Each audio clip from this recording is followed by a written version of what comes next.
आप लोग अक्सर मेरी और मेरी बेटियों की हेयर केयर के बारे में पूछते हो, ठीक है? तो मैं सबसे बड़ी ज़रूरी चीज़ जो है, वो ये है कि हफ़्ते में कम से कम 2 बार हमें सिर धोना है, शैम्पू करना है। अब आ गई हैं सर्दियाँ, तो जब बच्चों का स्कूल है, सुबह उन्हें जाना है और आप शैम्पू कराओगे उनका, तो उनको सर्दी लगने की टेंशन होती है और हमें भी। तो ये मैं इसीलिए आपको ड्रायर दिखा रही हूँ, ये मैंने लास्ट ईयर खरीदा था। ये आपके लिए मतलब मस्ट हैव है, ज़रूरी नहीं है कि मैंने फ़िलिप्स का लिया आप उसी का लो, जो आपको अच्छा लगे। लेकिन ये है कि इलेक्ट्रॉनिक चीज़ थोड़ी ब्रांड में लीजिए तो आपकी ज़्यादा चल जाएगी, वरना लोकल में वो बार-बार ख़राब होके आपके अल्टीमेटली ज़्यादा ही पैसे लगते हैं। तो हमेशा इलेक्ट्रॉनिक चीज़ जो है वो एक एस्टेब्लिश्ड ब्रांड से लीजिए, तो उनकी क्वालिटी जो अंदर वायर वग़ैरह यूज़ करते हैं वो अच्छी होती है। तो पहला टिप ये है कि इलेक्ट्रॉनिक चीज़ हमेशा वेल एस्टेब्लिश्ड ब्रांड से लीजिए या फिर जिसको आप पहले से यूज़ कर रहे हो, अगर आप उससे बहुत सैटिस्फाई हो तो लो। इसको आप सस्ते में लेने मत जाओ, किसी भी इलेक्ट्रॉनिक आइटम को, वो सस्ते के बजाय आपको महँगा पड़ेगा। पहली चीज़, अब इसमें जो ड्रायर है, ये वे छोटा वाला है, बहुत बड़ा नहीं है, प्रोफ़ेशनल वाला, है ना? तो इससे क्या होता है कि जब हम बच्चों का शैम्पू कराएँगे, इससे आप कर लीजिए उसे उन्हें ड्राई बालों को, तो जो सर्दी लगने की टेंशन है वो ख़त्म हो जाएगी। इसका मूवेबल हैंडल है देखो, तो ये मूव ऐसे बंद करके आप इसको मैंने जैसे डिब्बे में करके अलमारी में रखा हुआ है, ऐसे आप रख सकते हो। अदरवाइज़ आप खुले में रखना चाहो, बाथरूम वग़ैरह में अगर स्पेस है तो। अब जो टिप है, जब आप बच्चों के बालों की केयर भी कर रहे हो और साथ में आपको उन्हें सर्दी से भी बचाना है, तो देखो इसमें मोड होते हैं, सारे हेयर ड्रायर में मोड होते हैं। तो कोल्ड होता है, हॉट होता है, इस तरीके के 2 मोड तो ज़रूर होते हैं। तो आपको मैं सजेस्ट करूँगी कि अक्सर हम ड्रायर यूज़ ना करने की सलाह देते हैं, क्योंकि बाल ख़राब हो जाते हैं। तो इसमें कोई झूठ बात नहीं है। अगर आप इसको डेली बेसिस पे आप गर्म हवा अपने बालों पे मारेंगे, सुखाएँगे, तो आपके बाल डैमेज होंगे फॉर श्योर। तो उससे बचने का तरीका क्या है देखो, सर्दी है तो जब आप स्कैल्प पे करो, तो इसका मोड रखो आप हल्का-सा गरम पे, ठीक है? गरम के भी इसमें 2 हैं कि बहुत ज़्यादा तेज़ गरम या हल्का गरम, तो उस पे आप रखो ताकि बच्चे को या आपको स्कैल्प में बिल्कुल ठंडी हवा ना लगे, तो वहाँ पर आप हल्का गरम रखिए। लेकिन जब आप फ्लिक्स पे आएँगे, बालों की लटों को सुलझाएँगे, लेंथ को सुलझाएँगे, तो आप इसका मोड जो है वो कोल्ड पे रखिए, ठंडी हवा इसमें से निकलेगी। तो ठंडी का मतलब चिल्ड नहीं, नॉर्मल जो रूम में हवा है वैसी। तो आपके जो बाल हैं वो डैमेज नहीं होंगे और इसका जो पावर है ना, वो इतना है कि आपके बाल आसानी से सुखा देगा, लेकिन हाँ, उनको डैमेज नहीं करेगा। तो ये मैं लास्ट ईयर से यूज़ कर रही हूँ अपने और अपने बच्चों के बालों पे, तो बचे हुए हैं बाल, साथ में बच्चे सर्दी से भी बच जाते हैं। ठीक, तो ये हो गया जी हमारा सर्दी के लिए एक मस्ट बाय। ये मैं आपको बताऊँ, मेरी कहीं पर ड्यूटी लगी थी, तो अक्सर मैं ऐसी ड्यूटी के पैसों में से ना कोई ऐसी चीज़ लेती हूँ, जो हमेशा याद रहे और खूब यूज़ में आए। तो ये मैंने उनसे लिया था, लगभग ₹1150 का पड़ा था। इस पे 1245 कुछ लिखे हुए हैं, तो ये ₹1150 के करीब का मुझे उस टाइम पे पड़ा था और ये अभी तक बिल्कुल बढ़िया काम कर रहा है। इसके मोड मैं आपको दिखाऊँ, देखो, इतना है या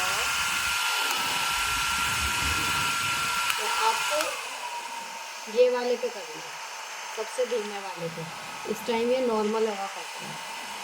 और जब आपको इसे यूज़ नहीं करना है तो इसको सिंपली फ़ोल्ड कीजिए, वायर को लपेटिए इसके चारों तरफ और इसी के बॉक्स में इसको रख दीजिए, तो ये सुरक्षित भी रहेगा, कम सी जगह घेरेगा। अगर बाथरूम में स्पेस है तो आप इसको वहाँ पर भी टांग के या अलमारी में रख के यूज़ कर सकते हो। अब देखिए, दूसरी दिक्कत होती है कि अभी अभी हमारा मोज़े पहनने वाला टाइम नहीं आया, लेकिन यहाँ पर अब सर्दियाँ शुरू हो गई तो हमारी स्किन ड्राई होनी शुरू हो गई है। तो कई बार यहाँ पर जिनको एड़ी फटने की बहुत ज़्यादा प्रॉब्लम होती है, उनकी यहाँ से इतनी ज़्यादा बीमारियाँ पड़ जाती हैं कि उनमें से खून आने लगता है। होता है ना कई बार, तो मेरे साथ यूजुअली ऐसा नहीं होता, लेकिन अगर एक बार जब हुआ था कि हल्की-हल्की लाइन्स तो दिख रही थी, लेकिन साथ में उसमें से एक लाइन जो है वो बहुत ज़्यादा गहरी हो गई थी और प्रॉपर उसमें से ब्लड आने लगा था। इवन जब मैं पैर नीचे रख रही हूँ, तो वो दर्द कर रहा है। तो उस टाइम पे मैंने ये एक्सप्लोर किया कि जब आपकी बीमारियाँ ये कैड़ी हो जाएँ, बहुत ज़्यादा फट जाएँ ना, तो उस टाइम पे आपकी ना वैसलीन काम करेगी, ना कोई और क्रैक क्रीम। उस टाइम पे देखो मैंने ये लगाई थी, टिक चोट के लिए आती है ना क्रीम, सोफ्रामाइसिन, बहुत सारे घरों में आपको मिल जाएगी। तो इस तरीके की कोई ज़ख्म भरने की जो ट्यूब होती है, जो आप बिना डॉक्टर के प्रिस्क्रिप्शन के ऐसे ही यूज़ कर लेते हो या कर सकते हो, सेफ़ है। तो ये सोफ्रामाइसिन मैं बचपन से देखती आ रही हूँ, ये पड़ी हुई थी।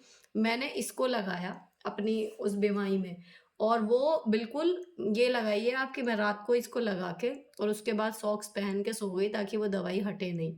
और वो मतलब 2 दिन नहीं लगे, वो बीमारी पूरी तरीके से भर गई। ये मैं बता रही हूँ आपको कि जब आपकी जो एड़ी फटी है वो बहुत ज़्यादा गहरी है। अदरवाइज़ आप सिंपल वैसलीन या गोले का तेल लेकर इसको आप लगाइए रात में अपने पैरों को क्लीन करने के बाद, और उसके बाद आप सॉक्स पहन लीजिए।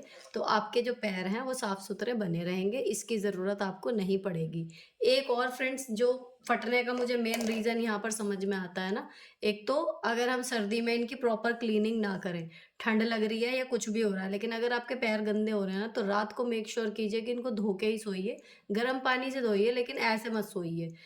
दूसरी चीज़, नंगे पैर चलना अवॉइड कीजिए। पैरों में चप्पल, फुटवियर जो भी आप घर में पहनना चाह रहे हो, वो या सॉक्स कुछ भी आप पहने रखो। नंगे पैर चलने से मैंने देखा है कि बीमारियाँ ज़्यादा फटती हैं। तो ये 2 चीज़ आप ध्यान रखो, सफाई और नंगे पैर ना चलना, तो आपका जो है फटेंगी नहीं। और अगर फट गई हैं तो नॉर्मल में ये यूज़ कीजिए। रात को अच्छे से धो के लगाइए, और गहरी से गहरी भी, इससे बिल्कुल आपकी 2 दिन में बीमारी बिल्कुल ठीक हो जाएगी। करके देखना और मेरे को कमेंट करके बताना कि आपके लिए भी ये काम किया या नहीं किया। मेरे लिए काम किया था, इसलिए मैंने एज़ अ फ्रेंड आपको बता दिया। ये मैंने मँगाया हुआ है पतंजलि का नारियल तेल। ये वर्जिन कोकोनट ऑयल है, क्योंकि जब मैंने नॉर्मल पैराशूट के कोकोनट ऑयल से आपको क्लींजिंग करके दिखाई थी चेहरे की, तो बहुत सारे लोगों का कमेंट आया था कि ये वाला आप ट्राई करो, उसके लिए, स्किन के लिए ये ज़्यादा अच्छा है। तो किसी भी कंपनी का आप मँगा सकते हो। फिलहाल मैंने पहली बार जब ट्राई किया तो मैंने पतंजलि का मँगाया था। ठीक है, इसको आप किस-किस चीज़ में यूज़ कर सकते हो।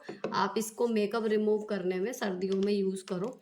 हल्का-हल्का सा देखो जमा हुआ है, लेकिन ये मतलब यूज़ेबल है, चल जाएगा इतना काम। और आप इससे जो है अपना मेकअप रिमूव करिए यूँ करके, और उसके बाद इसको पोंछ लीजिए। तो जितना भी लाइनर या लिपस्टिक या कुछ भी आपने फेस पे लगाया है ना, वो बहुत ईज़िली रिमूव होता है। और इसका जो एक प्लस पॉइंट है वो यही है कि आपकी स्किन को सर्दी में ज़्यादा मॉइस्चर की ज़रूरत होती है, तो वो आपका ये काम कर देता है। तो आपका ये फटाफट से स्किन मॉइस्चराइज़ भी हो जाएगी, क्लीन भी हो जाएगी, उसके बाद आप सिंपल फेस वॉश कर लो। अगला टिप है हमारी बॉडी से रिलेटेड। तो यहाँ पर मैंने लिया हुआ है वैसलीन का डीप मॉइस्चर। आपको जो पसंद हो आप ले सकते हो, मैं इसको स्पॉन्सर नहीं कर रही हूँ, लेकिन इसको रखने की जो जगह है वो आपको इसे रखना है बाथरूम के अंदर। बाथरूम में रखने का लॉजिक ये है कि जब आप नहा के निकलेंगे, आपने टॉवल से खुद को पोंछा, तो हल्की सी मॉइस्ट रहती है बॉडी, और स्किन उस टाइम पे मॉइस्चर को अच्छे से एब्जॉर्ब कर लेती है। आप इसकी जगह अगर सरसों का तेल भी लगा रहे हो ना, इट इज़ ओके कम्प्लीटली। लेकिन उसको भी मैं यही सजेस्ट करूँगी कि जब आप पोंछते हो बॉडी को, तभी उसको हल्की गीली सूखी सी जब आपकी बॉडी रहती है तब लगाओ। तो उस टाइम पे लगाया हुआ आपकी जो बॉडी है वो जल्दी से ड्राई नहीं होगी।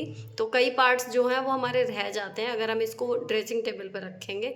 यहाँ पर रख रहे हैं, आप नहा के निकले, नहा के निकलते ही आपने टॉवल से पोंछा, पूरी बॉडी पे इसको आप बढ़िया करके अप्लाई कर लिया, तो पूरी सर्दी आपकी पूरी बॉडी सिर से लेके पैर तक, आप, आपके बच्चे बिल्कुल फिट रहेंगे। जो घुटने, कोहनी जो सफ़ेद हो जाते हैं ना कि अभी लगाएंगे जब भी लगाएंगे, या जब वो फट गए तब लगाते हैं, उस चीज़ से आप बच जाओगे। तो इनको जो रखने की स्पेस है ना, वो आप देख लो कि आपके बाथरूम में रहे, कि ताकि जब आप कपड़े पहनो उससे पहले आप इसको लगा लो।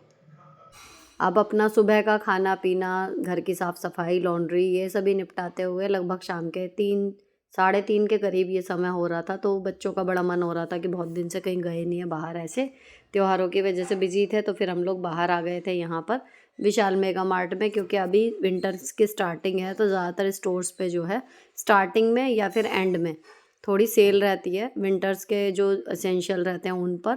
और मेन जो मुझे घर की चीज़ें ज़्यादा पसंद आती हैं, तो रबर मैट वाले जो सेक्शन थे मैं वहाँ पर आ गई थी। और यहाँ पर जो बच्चों के गर्म कपड़े हैं उन पर अभी जो है डिस्काउंट चल रहा है स्टार्टिंग में। तो जैसे ही सर्दी तेज़ बढ़ेगी ये डिस्काउंट ख़त्म हो जाएगा और चीज़ें महंगी हो जाएंगी। तो ये बेस्ट टाइम होता है अगर आपको कुछ थोड़ा बहुत विंटर में लेना है, या फिर लीजिए बिल्कुल फिर सीज़न के एंड में, जो मुझे लगता है पर्पज़ली। अब यहाँ पर हमने थोड़ी शॉपिंग की और फिर घर की तरफ बढ़ चले। घर जाके आपको दिखाती हूँ थोड़ा बहुत जो लिया है। तो यहाँ पर एक तो ये देखो टॉवल लिया है। मेरी टॉवल ख़राब होने लगी थी काफ़ी और उसके जो है किनारे उधड़ने लगे थे, तो ये मैं सॉफ्ट वाली लाई हूँ। ये 190 मतलब 190 समथिंग की है, 200 पूरे की नहीं है। पूरी लंबी है और बेहद सॉफ्ट है। सबसे बड़ी बात ये वही है जो मैं हैंडटाल का कपड़ा लाई थी, ईज़ी टू क्लीन है, आराम से साफ़ हो जाएगी। और बाथरूम के लिए मैं ये लाई हूँ रबर का मैट। ये मुझे मिला है लगभग वहाँ 169 का। एंटी स्लिप है, फिसलेगा नहीं, आसान से सूख जाएगा और इजी टू क्लीन रहेगा। तो इसको मैंने लिया है बाथरूम के लिए। और अगली चीज़ जो मैं लाई हूँ, ये एक पिंक कलर का इनर वहाँ पर मिल गया। यूजुअली में इनर वाइट और ग्रे ही मिलते हैं, लेकिन इसकी आराध्या की एक पिंक फ्रॉक है, तो अभी सर्दियों में जैसे वेडिंग्स में जाना होगा ना, तो उसमें काम आ जाएगा। 100 रुपीज़ का ये सारा मिल गया। अगले लाई हूँ मैं ये डोर मैट, 39 रुपीज़ ईच। तो ये मैं 2 लाई हूँ। इन्हें मैं रखूँगी जहाँ सिंक एरिया है वहाँ पर। तो ये दोनों इसीलिए एक से लाई हूँ, तो जब एक गीला हो जाएगा या मुझे वॉश करना होगा तो वहाँ पर बिना मैट के काम नहीं चलता, तो ये दूसरा तुरंत वहाँ पर डल जाएगा। तो मैं 39 के 2 लाई हूँ। अब ये इस तरीके के हैं कि आराम से हाथ से धो के और तुरंत सुखा दो, तो ये सूखेंगे थोड़ा देर में, मोटे हैं, लेकिन हाँ ईजिली क्लीन और वॉश हो जाएंगे। बच्चों के लिए लाई हूँ मैं नाइट सूट। तो नाइट सूट जो मैंने नाइट सूट हॉल मंगाया था, आरोही को उसमें से एक फिट आ जाएगा, मेरे वाला भी। लेकिन अगर उसे अलग भी रख दें तो इन दोनों का एक एक नाइट सूट लाई हूँ। ये पिंक कलर का जो है वो आराध्या का है। इसमें टॉप अलग सेक्शन में था, बॉटम अलग। चाहे तो आप दोनों लें, चाहे तो आप एक लें।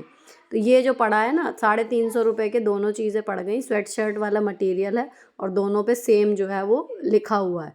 तो ये बहुत सुंदर सा सेट बन गया।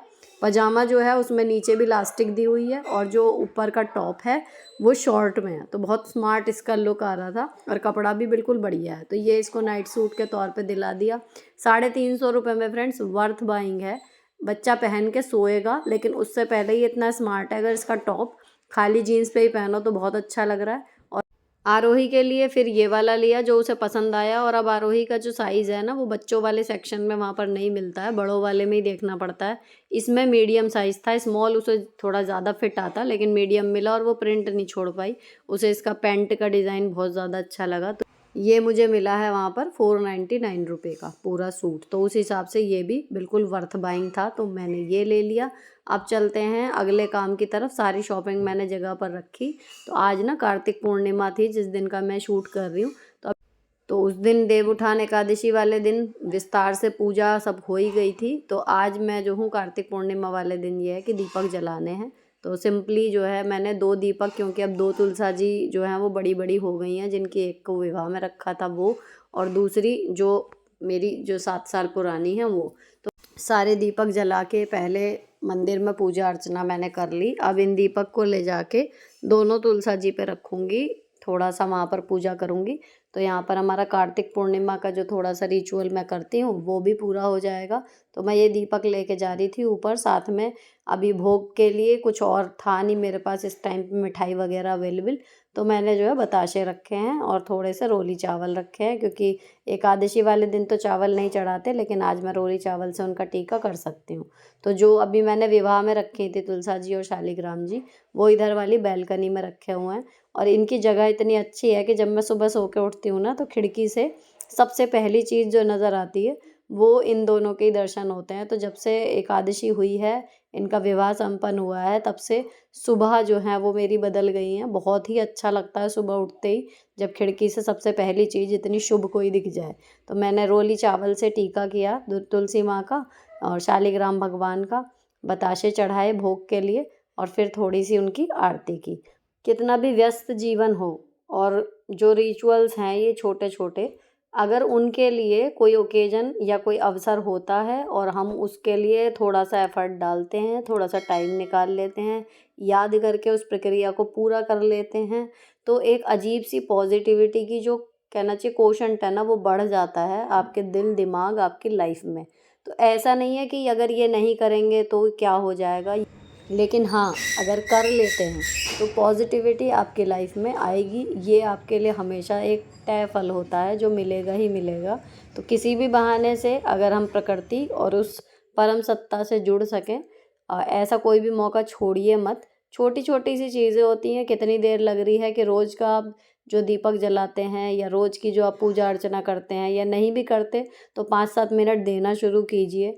और उसके बाद अगर बीच कुछ में ऐसा कोई तिथि आती है जिस दिन उस विशेष पूजा का थोड़ा-सा प्रावधान है, तो उस दिन अगर हम अपनी शक्ति, सामर्थ्य, श्रद्धा कुछ भी कह लीजिए उसके अकॉर्डिंग थोड़ा-सा इनिशिएटिव भी ले लेते हैं, तो आप फ़ील करके देखना, एक आपको अलग-सा चेंज अपने अंदर नज़र आएगा, अपने घर की एनर्जी में नज़र आएगा और एक अजीब-सी तसल्ली होती है। हम कुछ भी कहें लेकिन जब हम अपने धर्म के अनुसार अपने धार्मिक चीज़ों को करते हैं, तो आप किसी भी धर्म से जुड़े हो, एक आत्मिक शांति आपको ज़रूर मिलती है।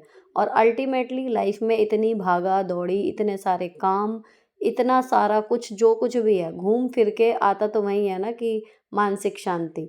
तो मेरी सारी बातें उसी के इर्द-गिर्द घूमती हैं। मेंटल पीस, मानसिक शांति, आत्मिक सुख, ये ही है टारगेट कि हमें जो चाहिए। वरना आप कितने भी पैसे कमा लो, आप कितना भी संसाधन जोड़ लो, आप कितने भी रिश्ते बना लो, लेकिन अगर आपका मन शांत नहीं है, तो सब बेकार लगेगा। अब पूजा के बाद मैं किचन में गई थी, तो मेरे हस्बैंड सब्जियां लाए थे, मैं उन्हें सॉर्ट कर रही थी, तभी टेलर भैया जो हैं वो आ गए थे। तो जब मैं पुराने घर में रहती थी ना, तो इनसे कपड़े सिलवाया करती थी, लेकिन इक्वेशन ऐसी है, इतने ज़्यादा कपड़े मैं सिलवाती थी कि इन्होंने तभी कह दिया था कि जब आप चले भी जाओगे यहाँ से, जब मैं आ गई थी, कि मैं कपड़े लेने आपके घर पे ही आ जाया करूँगा, कोई दिक्कत नहीं है। तो मैंने इन्हें फ़ोन कर दिया था, हॉल वीडियो शूट हो गया था, जो गर्म सूट आपके साथ शेयर किए थे, उन सब के जो है मुझे सूट सिलवाने थे, तो ये आ गए। ये मेज़रमेंट ले रहे हैं और जब सिल के तैयार हो जाएँगे तो ये मुझे घर पे दे भी जाएँगे। हालाँकि मुझे एक्साइटमेंट है क्योंकि वो सूट इतने अच्छे आए थे, तो मुझे लग रहा है फटाफट सिलें और मैं पहनूँ। अब फिर मैं आ गई थी किचन में, तो मूली के पत्ते, उनकी भुजिया बनानी है, तो पत्ते मैंने काट लिए थे। मूली कट करने के लिए मैंने निकाल लिया था ये चॉपर जो मँगाया था, आपके साथ शेयर भी किया था। तो इससे इक्वल और जल्दी कट जाते हैं फटाफट, तो मूली मैंने इससे काट ली। सारी मूली कटने के बाद जो मैंने पत्ते थे वो धो के रखे हुए थे, कुकर में रखे हुए हैं, इनको मैं बॉईल करके ना फिर बनाती हूँ, तो इससे बिल्कुल इवनली और बढ़िया कट गए। तो ये अच्छा काम कर रहा है, ब्लेड की क्वालिटी वगैरह सुपर्ब है। जो मेन इसमें चॉपर में चीज़ चाहिए होती है वो यही होती है कि ब्लेड अच्छे धारदार और मजबूत हों, तो वो ये बिल्कुल परफेक्ट काम कर रहा है। इसके बाद मैंने इन्हें तो बॉईल होने के लिए रख दिया, बाकी सब्जियाँ आपको दिखाती हूँ। तो जो बीन्स हैं, गाजर थी, गोभी मैंने कट करके रख दी थी। तो जो पूजा और टेलर भैया के आने के बीच का जो टाइम था ना, उस टाइम पे मैंने ये सब्जियाँ साफ़ की थी। तो ये जो बैग है ना, ये वेजिटेबल्स रखने के लिए ही है, मैश बैग कह लो या कुछ भी। जाली के बने हुए हैं, तो इसमें सब्जियाँ ना फ्रेश रहती हैं। ऊपर इनमें लगी हुई है ज़िप, तो easy to close and open है, वॉशेबल हैं। तो आप फ्रिज में जब सब्जियाँ रखते हैं, तो बजाय पॉली बैग में रखने के, इनमें रख दीजिए। तो ये गोभी मैंने जैसे कट करके रख दी, जिस भी चीज़ में ज़रूरत होगी थोड़ी-सी अपना लेके डाल लो। तो ये थोड़ी बहुत ही मील प्रेप मैं कर पाती हूँ, ज़्यादा नहीं कर पाती, लेकिन ये उनमें से एक है। ये बैग जो हैं वो पैक ऑफ 12 मिले थे, बहुत ही अफोर्डेबल हैं। इनका बाइंग लिंक आपको डिस्क्रिप्शन में मिल जाएगा, और चॉपर का भी। तो किचन में काम की चीज़ें हैं और सस्ती हैं, चाहें तो ले लेना। फिर अब ये तीनों बैग जाएंगे फ्रिज में, आराम से ऐसे ही रखे रहेंगे, और जब आपको यूज़ करने हो तब करो। फिलहाल ये व्लॉग यहीं पर ख़त्म होता है। अच्छा लगा हो तो चैनल को सब्सक्राइब किए बिना मत जाना। मिलती हूँ आपसे नेक्स्ट वीडियो में। Till then bye bye, stay beautiful always.